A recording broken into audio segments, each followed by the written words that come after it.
हिरण्याक्ष और हिरण्यकश्यप दो भाई। जब भगवान ने 12 अवतार लेकर हिरण्याक्ष का उद्धार कर दिया तो हिरण्याक्ष की माता जी बड़ा दुखी हुई दीदी। तो उसने बड़ा समझाया ज्ञान कि जातस्य ध्रुवो मृत्यु ध्रुवो जन्म मृतस्य च, कि पैदा हुआ मरेगा निश्चित, जो मरा है वो पैदा होगा। संतोष देने के बाद हिरण्याकश्यप खुद साधना करने चला गया। हिरण्याकश्यप ने इतनी जबरदस्त साधना की कि उसके शरीर में पिपीलिका दीमक लग गई थी, ऊपर से मिट्टी जम गई थी। भजन करते करते अचानक एक दिन ब्रह्मा जी प्रकट हो गए। ब्रह्मा जी ने जल का छींटा मारा, उससे उसका शरीर में पुनः प्राण आ गए, जागृत शरीर हो गया और बोले उत्तिष्ठो उत्तिष्ठ भद्रम ते तपः सिद्धो काश्यप वरदो यमनु प्राप्तो म्रियतामीप्सितो वराह। कि हे कश्यप नंदन, आप उठो, तुम्हारी तपस्या पूर्ण हुई, वरदान मांग लो जो चाहते हो। महाराज राक्षस मांगेंगे क्या? बोला महाराज हे प्रभु ब्रह्मा जी, अगर आप हमसे प्रसन्न हो तो वरदान लो कि मैं अमर हो जाऊं, मेरे को कोई मार न पाए। ब्रह्मा जी कहने लगे देखो मानव सृष्टि में ऐसा कोई नहीं है जो मरेगा। जो ईश्वरीय सृष्टि है उसमें मरना सबको है, तुम और कुछ मांग लो। ब्रह्मा जी कहने पर हिरण्याकश्यप बोला ठीक है, तो मेरी बात सुनो, मैं न पृथ्वी में मरूं, न आकाश में मरूं, न घर में मरूं, न बाहर मरूं, न संध्या काल में मारा जा सकूं, न प्रातः काल, न दिन में, न रात्रि में, न किसी अस्त्र शस्त्र से, न मनुष्य से, न राक्षस से, न किसी पशु से, जहाँ तक न 12 महीनों में मैं मरूं। ऐसा कहता चला गया। उसने अपने समझ में पूरा इंतजाम कर दिया कि मैं अमर हो। ब्रह्मा जी ने कह दिया तथास्तु। महाराज हिरण्याकश्यप वरदान लेकर के अपने नगर में आया और फिर उसने देवलोक पर हमला करके इंद्रासन छीन लिया। बहुत ही अत्याचार आरंभ कर दिए। सारे देवता लोग जाकर के नारायण की प्रार्थना करने लगे। नारायण की प्रार्थना करते शशंख चक्रम सकिरीटि कुंडलम सपीत वस्त्रम सरसीरुहक्षणम सहारवक्षस्थल कौस्तुभश्रियम नमामि विष्णु शिरसा चतुर्भुजम। प्रार्थना की, हे प्रभु आप ही मेरी रक्षा कर सकते हो इस राक्षस से। भगवान ने कहा देवताओं आप लोग जाइए, जब ये खुद अपनी संतान पर अत्याचार करेगा तब मेरा अवतार होगा। तब तक धैर्य धारण करके धीरज धारण करिए और अपना अपना भजन पूजन जो करते हो करो। समय व्यतीत हुआ। हिरण्याकश्यप के एक पुत्र हुआ प्रहलाद। प्रहलाद को गुरुकुल में भेजा गया। शुक्राचार्य के पुत्र संडा और मरक वो दोनों पढ़ाते थे। एक बार की बात है, प्रहलाद आया अपने घर राज दरबार में बैठा था हिरण्यकश्यप। उसने बोला, बेटा एक बात बताओ, तुमने आज तक क्या पढ़ा है, क्या पढ़ाई की है अपने स्कूल में? प्रहलाद कहने लगा, तस्साधु मुन्ने सुरवर देहिनाम सदा समद्धिर याम जहात हित्वात्मपासं गृहमन्धकोपं वनं गतो यद्धर्माश्रयेत। बोले मैंने पिताजी पढ़ा है, ये संसार में ये तो अंधा कुआं है, इसमें रह करके कुछ होने जाने वाला नहीं। इसलिए अच्छा तो इसमें है कि सब कुछ छोड़ करके वन में जाकर के ईश्वर का भजन करो। बोले ईश्वर का? हाँ, ईश्वर का भजन। उसने बुलाया उनके गुरुजनों को, बोला एक बात बताओ, तुम्हें सैलरी मैं देता हूँ पंडित जी की, वो ईश्वर तुम्हारा देता है? नहीं महाराज, क्या पढ़ा रहे इसको, मेरे दुश्मनों का गुणगान करा रहे हो। सही तरीके से पढ़ाई पढ़ाओ। हमारी राक्षस परंपरा के अनुसार संडा वर्ग जी फिर ले गए, आश्रम में पढ़ाई होने लगी और वहां पर प्रहलाद जी सारे बच्चों को बिठा करके भगवान का भजन करा। एक दिन फिर प्रहलाद को बुलाया गया। बोले महाराज, बोले बेटा बताओ तुमने क्या पढ़ा? प्रहलाद जी कहने, श्रवणम कीर्तनम विष्णु स्मरणम पाद सेवनम अर्चनम वंदनम दाख्यम साख्यम आत्मनिवेदनम प्रथम भगति तन कर संगा। प्रथम भगति तन कर संगा, दूसरी गति प्रथा प्रसंगा। बोले महाराज मैंने पढ़ा श्रवणम, क्या सुनना है? भगवान का नाम सुनो। और सुन के करना क्या? इस श्रवणम कीर्तनम। उसके बाद दूसरी भक्ति है कि मैंने कीर्तन करो।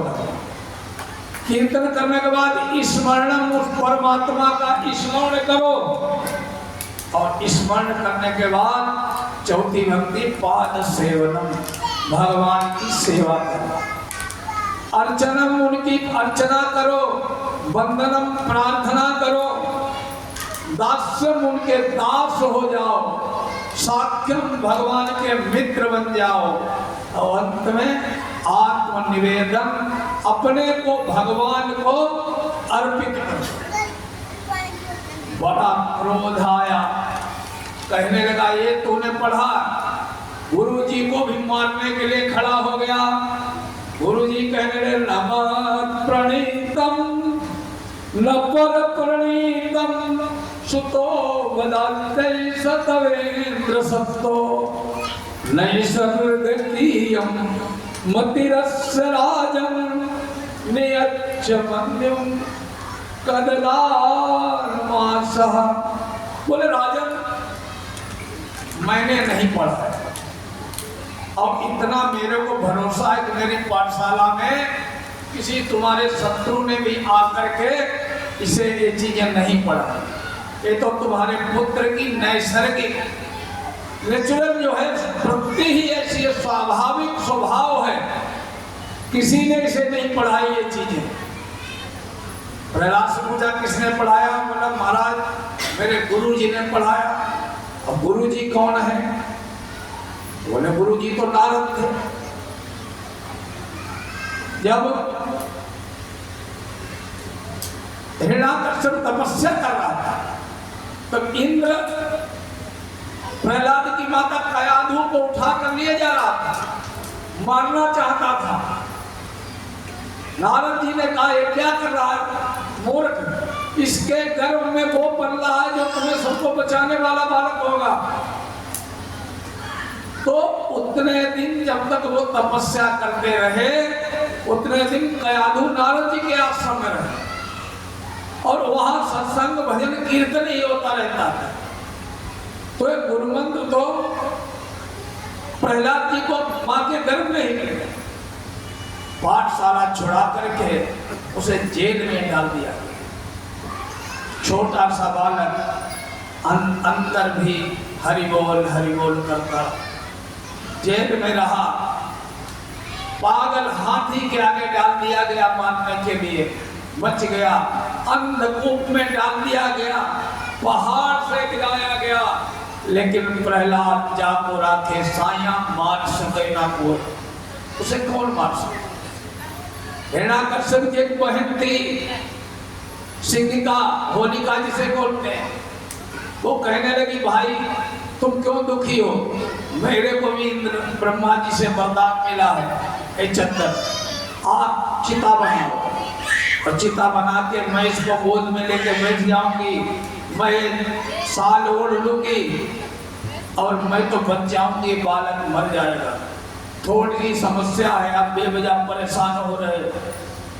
एक बड़ी अग्नि की चिता बनाई गई। होलिका प्रहलाद जी को गोद में लेके बैठ गई।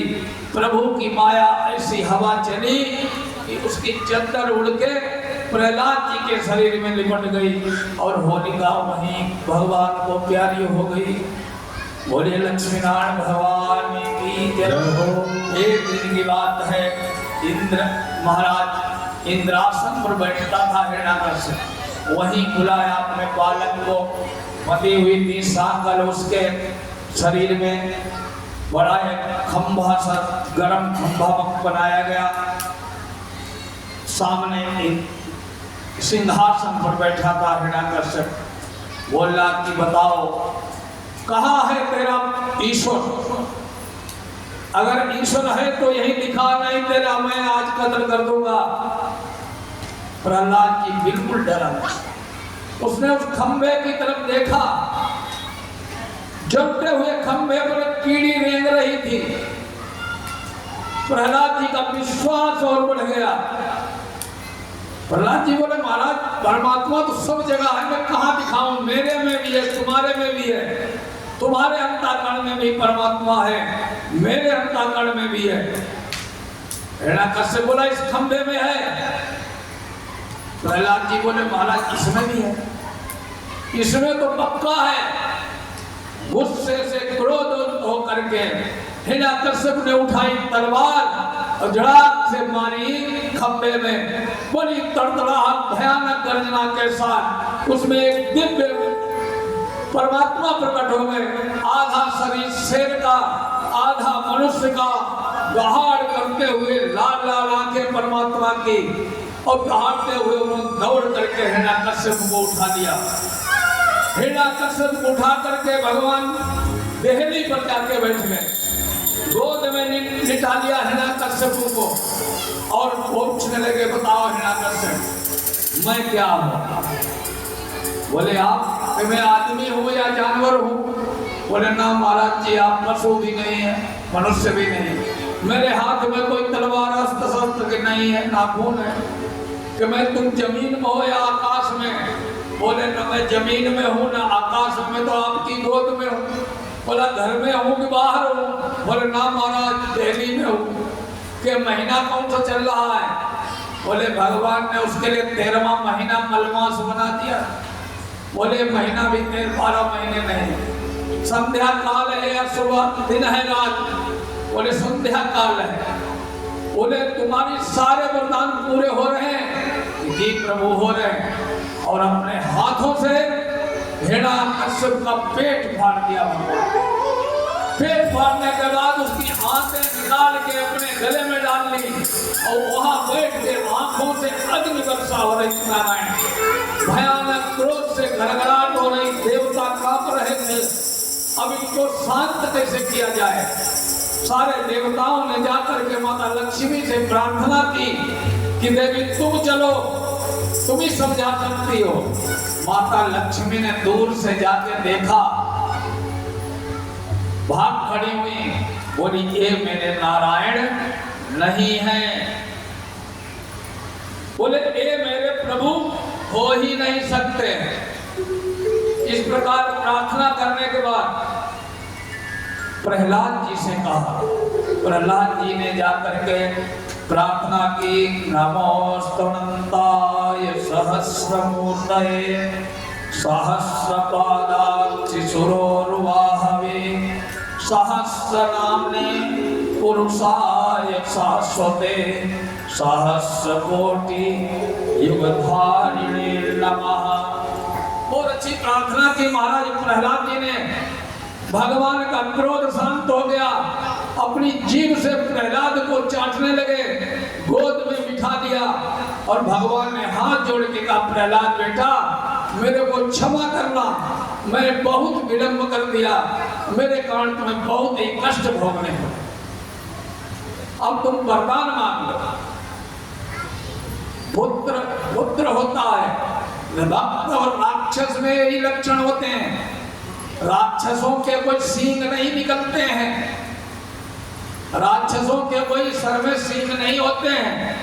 राक्षसों के लक्षण गोस्वामी जी ने लिखा बताए हैं कि मां नहीं मातु, पिता नहीं देवा, मां नहीं मातु, पिता नहीं देवा, संतन सन कर पावन सेवा, मां नहीं मातु, पिता नहीं देवा, संतन सन कर सेवा। जिनके जैया चरण भवानी, जिनके जैया चरण भवानी, चले जानो निसी चल सम प्राणी, ते जानो निसी चल सम प्राणी। बोले माता पिता को न माने, बोले बुजुर्गों को न माने, संतों से अपनी सेवा कराएं, बोले यही तो राक्षस। जिनका ऐसा आचरण हो वही तो राक्षस। भक्त प्रहलाद जी से नारायण कहने लगे, बेटा वरदान मांग लो। प्रहलाद जी ने मालूम क्या मांगा, हे प्रभु हमारे पिता ने आपका बहुत ही अपकार किया, मेरे पिता ने आपको बहुत गालियां दी, बहुत भक्तों को सताया है, अगर हो सके मैंने कोई पुण्य किया हो तो मेरे पिता को आप मुक्ति दे देना। प्रहलाद भूल गया कि अभी 2 क्षण पहले पिता मेरे साथ क्या कर रहा था। आजकल तो पिता 10 रुपए मांगेंगे तो शाम कह देंगे तुमने मेरे साथ किया क्या भाई। पिता जरा सा काम को मना कर दे तो क्षण कह दे तुमने क्या किया, क्या किया मेरे साथ, क्या जीवन में किया, तुमने अपने खुशी के लिए किया, पढ़ाया लिखाया सब कुछ किया, क्या किया मेरे साथ। अगर कहीं थप्पड़ मार दे तो बात ही अलग हो जाएगी। एक प्रहलाद के साथ क्या अत्याचार नहीं किया, लेकिन प्रहलाद का जब समय आया तो पुत्र वाले बात सबसे पहला वरदान मांगता है प्रहलाद, हे प्रभु हमारे पिता ने आपका बहुत ही अपकार किया है, बहुत ही सबको कष्ट दिया है, बहुत बड़े पापी थे मेरे पिताजी। हे नारायण अगर मैंने कोई पुण्य कर्म किया है, अगर आप मेरे से प्रसन्न हैं तो मेरे पिता को सदगति दे देना। ये होता है पुत्र धर्म, इसे कहते हैं पुत्र। प्रहलाद जी के गोद में रहते हुए नारायण सर पर हाथ फेरने के, बेटा तेरे जैसे पुत्र जिस घर में पैदा हो जाते हैं उसकी तो 21 पीढ़ियां तर जाती हैं, तुम्हारे पिता तो जाएंगे ही वैकुंठ, तुम अपने लिए मांग लो। प्रहलाद जी ने कहा प्रभु आज के बाद मेरे वंश को आप अपने हाथों कभी मत मारना। इसलिए नारायण ने प्रहलाद के वंश में बाणासुर को भी नहीं मारा। भगवान ने आशीर्वाद दिया और गोलोक धाम चले गए। बोले नारायण भगवान की।